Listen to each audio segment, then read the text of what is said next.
And have you ever felt embarrassed because of that you don't speak German? Yeah, but you have to know English. And I was like, but why? Why do you have to? Oh, it's so good to speak multiple languages and it opens doors and windows for you. This concept of it enriches our lives. You could say that about a lot of things, including being authentic. Some people tell me they feel ashamed that they are not able to do the smallest thing. They just don't, because it's uncomfortable for them. And the reason why you had no friends was because you were unwilling to learn the language or something. I should not feel bad that I'm not able to do something only because I cannot do it perfectly. Exactly. I feel very integrated and I feel very connected to people here because I have no problem with the German language. The people who are here that don't speak German, is it because they're afraid that they won't be able to speak it perfectly? Or what do you think the reasons are? Some people need this negative motivation, this bad feeling of guilt and shame so that they change something in their life. So what is the solution? Like what actually helps you to do it anyway? But I'm not embarrassed, but I would be desperately disappointed in myself if I quit. They're bad teachers. They don't teach me what I need. Do the hard thing and learn German, or you can do the hard thing and figure out how to live without it. Welcome to another amazing video with Lindsey and me. And in this video, we're talking about a very interesting question. The question is, how do we feel about us or somebody who has been living in a German-speaking country or in a country for many years, 2, 3, 5, 10, 15 years, without speaking the language of the country? So we know many examples like this, and very often I hear people saying, yeah, I feel bad because I've been living here for 3 years, 5 years, I don't know how many years. And actually, I don't have any occasions to speak German. Yeah. And then they're like, I feel guilty, or I feel like I have to do something because people expect it from me. Or recently, I talked to somebody who lived in, or still is living in Zurich, and he said, if I go back to the UK after 3 years, everybody would think that I speak fluently German, but I don't, and that's bad. And I'm like, why is this bad? I find this question very interesting as well. I had a similar conversation with the ladies on the Mindset Call on Sunday, and they said to me, I feel like I have to learn English because everyone speaks English. And my question was, do you need English? And they said, no, I live in Austria. I live in the countryside. I don't need to speak English ever. But I feel like I should know it in case I'm on the train or something and someone asks me a question in English and I feel bad that I can't answer. And I thought that was really interesting. Like, well, if you don't need it and it's not going to make your life better. And I mean, learning a language is a giant project. So why do you feel like you have to do it? And it was just like everyone's like, yeah, but you have to know English. And I was like, but why? Why do you have to? I thought that was really interesting. And I have very mixed feelings about this whole topic, but I thought it was very interesting, this feeling of, but everyone just has to know English. We live in Europe. You just have to. Okay. Well, I don't know if we have to, but I feel like there is a pressure, or maybe because everybody tells you, oh, it's so good to speak multiple languages and it opens doors and windows for you, windows of opportunities, and it's such an enrichment in life, which is true. Yeah, totally. But it is also an enrichment in life to ride a bike or be able to swim, or I don't know, like there's so many things that are enriching our lives. And I don't think that this is something that you have to do, or you have to, I don't know, then this pressure goes to pushing also small kids at the age of 3 or 4 to start learning a foreign language and be able to learn 3 languages at the same time, because it's good to start at an early age to learn languages, because then your brain is so flexible. And I'm like, yeah, but that's true for everything. Like you could also teach your kid to dance or to play the guitar, or I don't know, to climb, to say, like, there's billions of things that we could do. Like, why is this pressure that we have to speak foreign languages, or we have to learn English or German because we live in Germany, for example? Yeah. Well, I think it's really interesting because as an English native speaker, I don't feel this pressure to learn English. So I kind of can't relate to that. But I do think it's really interesting, like this concept of it enriches our lives. You could say that about a lot of things, including being authentic. Like, what if you just did what you wanted to do and see how that enriches your life? You know, feeling the should energy is not where I want to learn a language from, personally. I don't want to do anything because I should do it. Yeah. And yet, I think it comes from the feeling that we connect with this when we are stopped somewhere on the street, or as this person said, maybe on the train, or somebody asks you for directions, whatever, and you're not able to help them. Right. And we feel, some people tell me they feel ashamed that they are not able to do the smallest thing, because the expectation is there, well, I should be able to do at least something like this because I've learned English in school and I've been learning for so many years. Mm-hmm. Right? Like, most people had English in school, or maybe took a class. And I mean, not everybody, to be fair, not everybody had English in school. So yeah, a majority of people learned English, but not everybody. And maybe this is also an additional problem. I remember a client of us was saying that she didn't have English in school, and she felt so bad when she came to Germany and everybody started speaking in English with her, because they assumed that if her German is not so good, she'll be able to speak English. And she said, no, I speak Russian because that's the language I learned in school. And she felt always so excluded that she has no backup option. I have friends like that as well. They grew up in East Germany and didn't learn English in school, really. And so they kind of also have this weird feeling of like, I'd love to talk to my neighbor from Sweden, but I can't. And it's so uncomfortable. Or they would love to speak to me in English just for fun. And they just don't, because it's uncomfortable for them. But it's interesting because I think we all have that pre-notion, like this assumption or expectation. Wasn't it for you also when you came to Germany that you thought, well, I better speak German? I already did, so I didn't have this problem. I was a German teacher in the US. I mean, my German keeps getting better for sure, but yeah, no, I could already speak German, so it wasn't really a big issue. And when I was in South America, I could already speak Spanish, so that also wasn't really a problem. Yeah, so I mean, I think I can really mostly speak from other people's experiences, people I know, people that have visited me, or friends that I have. I mean, I have a lot of international friends in Hamburg, so. Okay, but then from your perspective, do you think someone should learn the language or start learning the language before they move to the country that they are going to live in? It's so hard to say that because your life sometimes takes unexpected twists and turns and you never know what to expect. I mean, you've lived in multiple countries and you learned Italian when you were living in Italy, but you did not learn Hungarian when you were living in Hungary. I tried. Yeah, but like, why? What was the difference between Italy and Hungary? I don't think you lived longer in either of those countries, did you? So in Italy, we lived for 2.5 years, and in Hungary, we spent 4.5 years. Okay, so you were there longer, and you did not learn the language. Not to that extent as Italian. Yes, it's true. And maybe this is exactly this accumulated experience. So before I moved to Germany, I had German in school. And one of the reasons why I came to Germany was because I have learned so much about the language and the culture for years that I wanted to see, okay, can I really speak it? Is it really how I learned it? Like, how do actually Germans speak German in Germany? And it made me curious to come and see, but I also had a good level, probably like B2 or C1 when I came.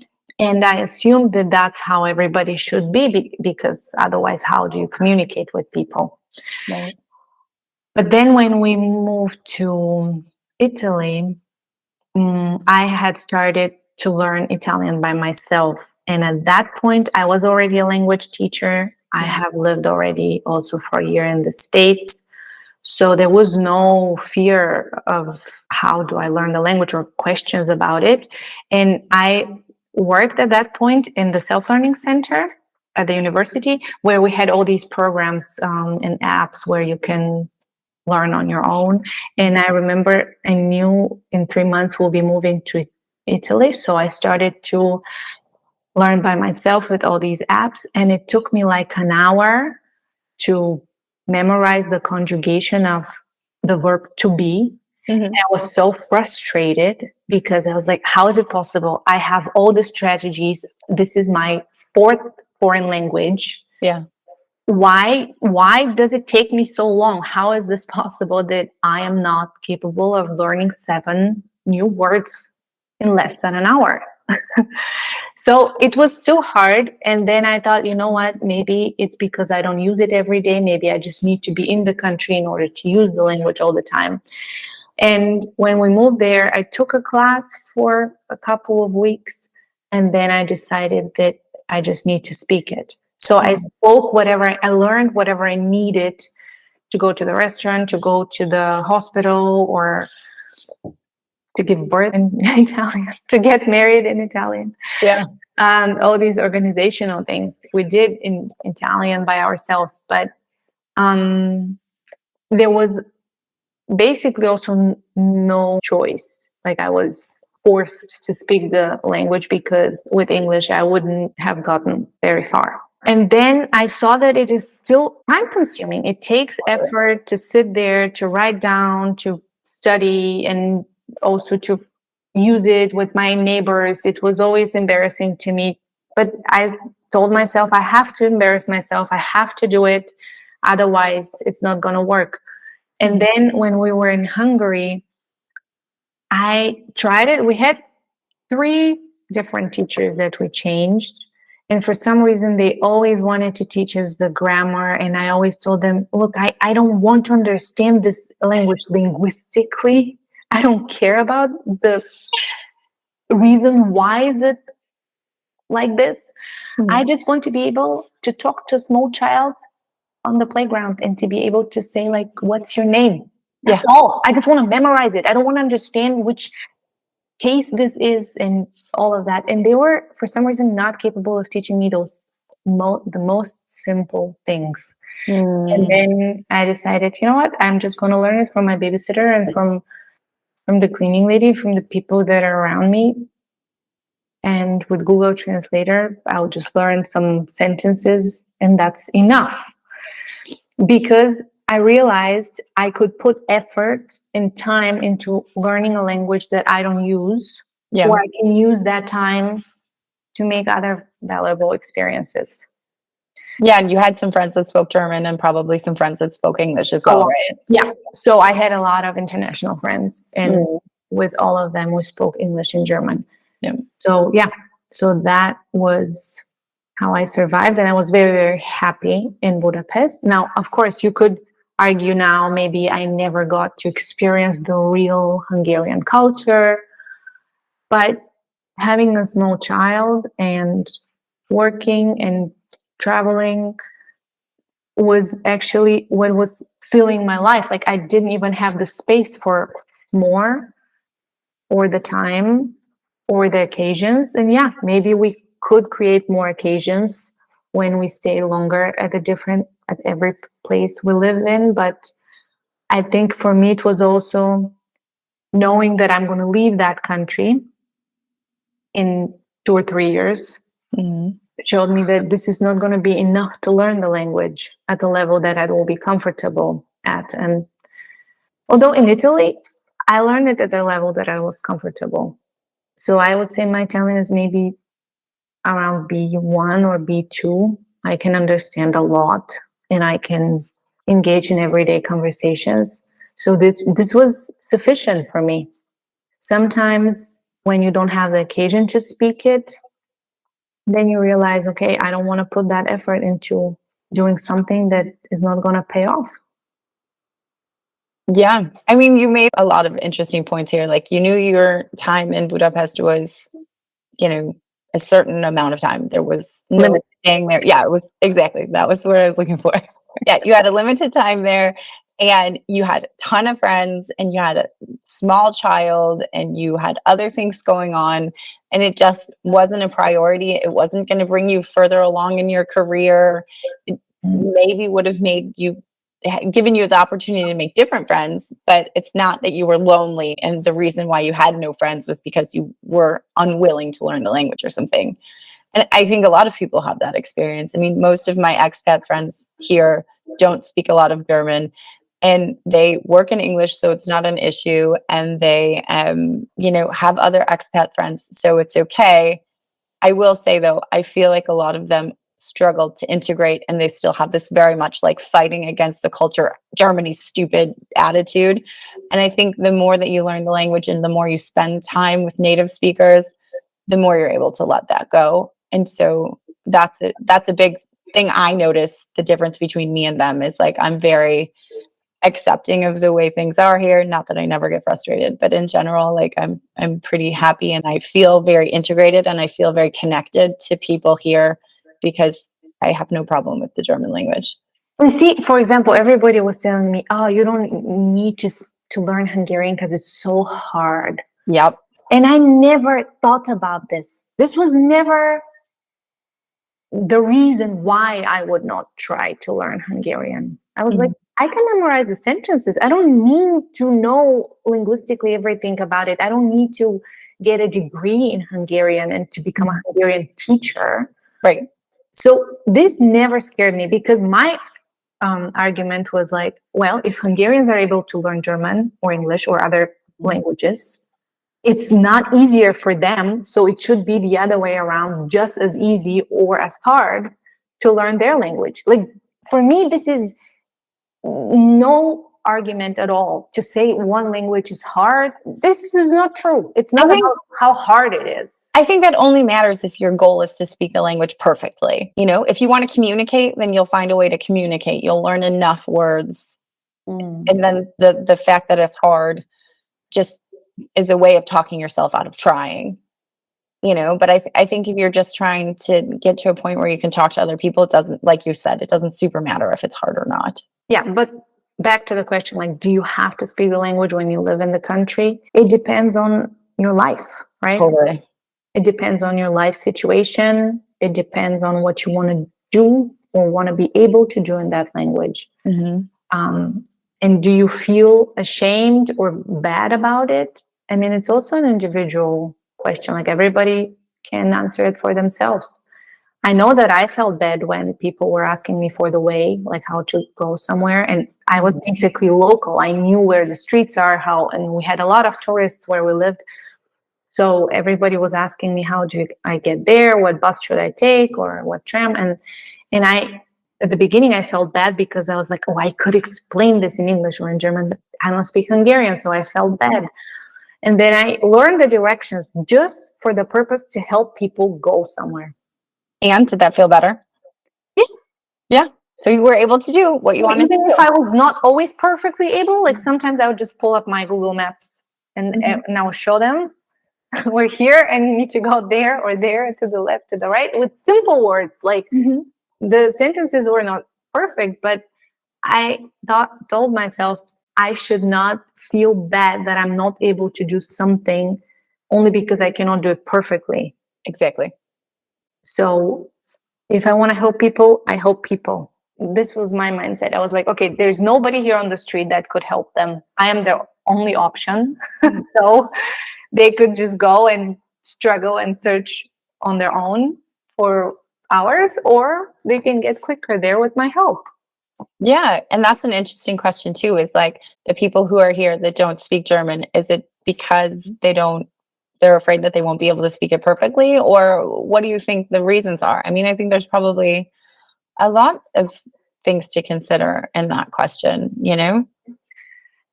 I think many people think about how long it's going to take me. And they're afraid to even start doing something because they think, okay, but it will take years, or it will take you, even a life is not going to be enough to learn German. But that's true for every language, even your native language. Absolutely. I very frequently point out to our clients, like, hey, I just found a word in a book that I've never heard before, and I don't even know how to pronounce it. I have to look it up just like you do. Yeah. And it's normal, especially with English, that you see a word and you're like, I have no idea how to pronounce this. Mm. Yeah, absolutely. But do you think that having that pressure that people should be learning the language is also sort of motivation for them to do it? Maybe some people need this negative motivation, this bad feeling of guilt and shame, so that they change something in their life. I think this is really interesting because this topic came up in our last conversation as well. And after we got off the phone, I thought of the perfect analogy. So now I have the chance to share it. Yes. So pressure to me is like a massage. So I don't want to go to the massage parlor or wherever. I don't want a massage therapist to like rub lotion on me. I'm not going to pay somebody to do that.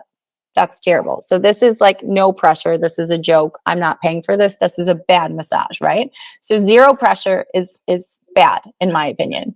But if I get in there and like Helga with her giant muscles is like breaking my body, also bad, right? That is not a massage that I want either. There's somewhere in between, like the right amount of pressure that motivates me without debilitating me and paralyzing me, right? And I think that's individual, and we all need to find that like level of pressure that pushes us in a good way and not so much so that we feel terrible about ourselves or scared or whatever. So yeah, I would say like maybe the should, or maybe there's also like a desire like you had, like I want to be able to help these people that are asking me for directions.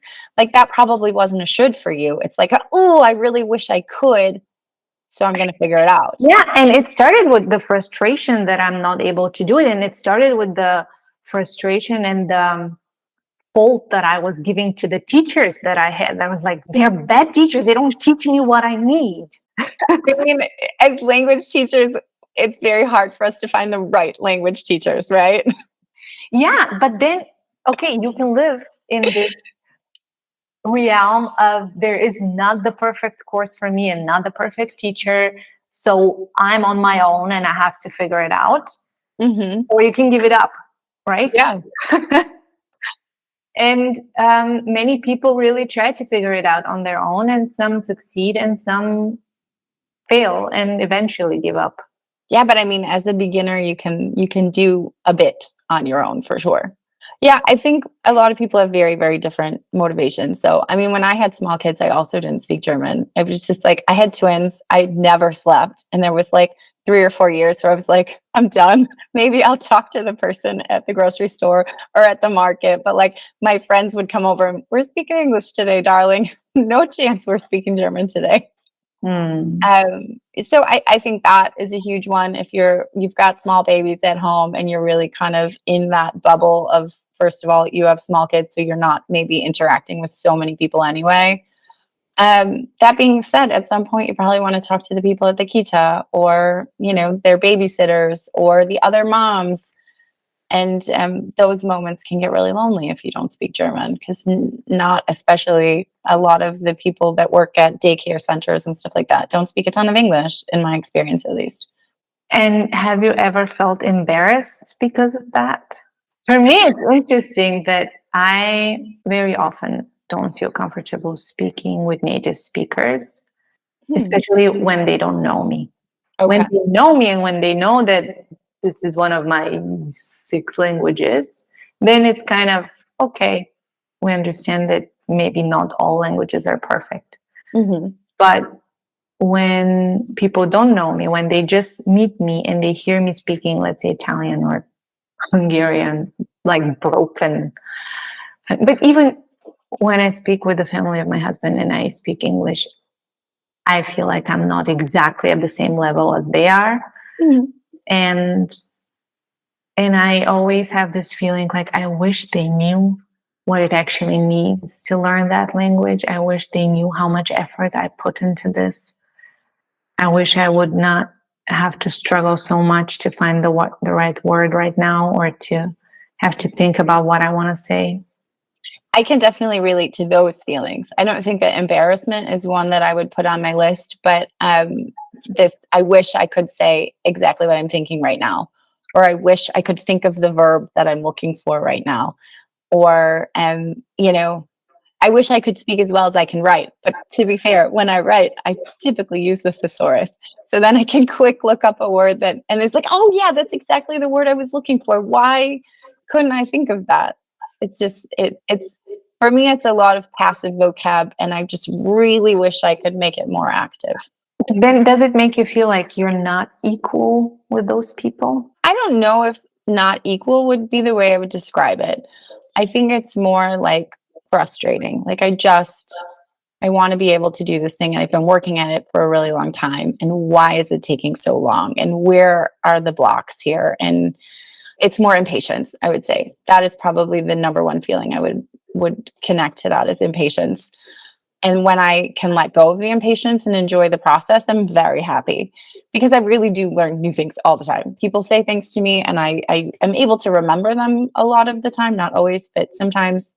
I definitely learn new words every week, if not every day. And it's not fast enough. Yeah, so we're back to the time, right? Like Yeah. either we don't start something because we're afraid it's going to take too much effort and too much time, or when we're doing it, it's not going fast enough. Right. And this messy middle part is so excruciating for most people, I think. And it's a bummer, because you're going to be in it for a while. So I kind of like to remind myself that I can enjoy it, and that's true with exercise and with anything really. So what is the solution? Like what actually helps you to do it anyway? Me personally, I mean, my why is huge. I have so many reasons Your why. why? Yeah. Mm-hmm. I have so many reasons why I want to be amazing at German. So, I mean, giving up's not really an option. Giving up is not an option. Yeah. All the other things, they could may be different for different people. Mm-hmm. But I think the reason why people succeed at something is because they realized giving up is not an option. Mm-hmm. So anything else, I don't care what it is. We could work with anything. But as soon as people realize giving up is not an option, then we're on the right track. Yeah. And I think it's really important to mention in there, like, taking breaks is okay, though. Taking breaks is not giving up. It's just, saying I need a week off, or I need a day off, or I need to switch things around a little bit so that I don't kill myself here. Back to like too much pressure is not good for anybody. But yeah, the fact that you always keep coming back to it, I think, is really telling of the motivation of a person, and maybe of their character as well, at least in this arena. Yeah. So there are multiple individual factors, and I think this is a good point just to offer people, if they are looking for an advice how to refresh or upgrade their English or German. We have this free consultation that they could contact us. We can talk on the phone and we can see what is their individual situation and how we can help them to aufpeppen. Like, what is it in English? Pep up? No, I think refresh, or Refresh, like pop up. I don't know. No, definitely not. Not pop up. Yeah. Would you say to brush up? You could say that, to brush up on your English. Yeah, absolutely. Okay. Yeah. To brush up their English or German skills. Mm-hmm. And I think as soon as somebody decided, you know what, actually, it is not an option for me. I would really like to be able to be better, to express myself freely in English or in German, because I need it for whatever reason. Yeah. Or just because for myself, because I don't like to stay in this state or feeling of shame, embarrassment, or just being not able. One feeling we haven't mentioned either is being disappointed in yourself. That would be the other one I would put. I'm not embarrassed, but I would be desperately disappointed in myself if I quit. So quitting is worse and harder than going on. Well, you have to choose your hard, right? In life, you can either eat healthy foods, which can be hard sometimes, or you can deal with the consequences of eating junk food all the time, which can be painful, health issues. The same with German, like depending on your life, you can do the hard thing and learn German, or you can do the hard thing and figure out how to live without it, or English as well, or whatever. We all choose our hard, right? And again, there are situations where I actively tell people, don't lose your time. You don't need to improve your German. You really don't need it. Mm-hmm. I literally told that woman on Sunday, you do not need to learn English. You are just doing it because you feel like you should. And I feel a little brokenhearted by that, because why you put pressure on yourself? You just be happy, woman. You got a great life. It's not necessary. If you are not sure, if you could not diagnose yourself through this video, where you are and what you could be doing to help you get going, then go on www.germanskills.com. Oh wow, I've never said that in English. It's right behind you. You can just point. Yeah, exactly. And we can make an appointment to talk to you. Awesome. Cool.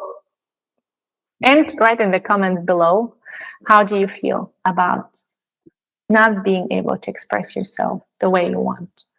How does it make you feel?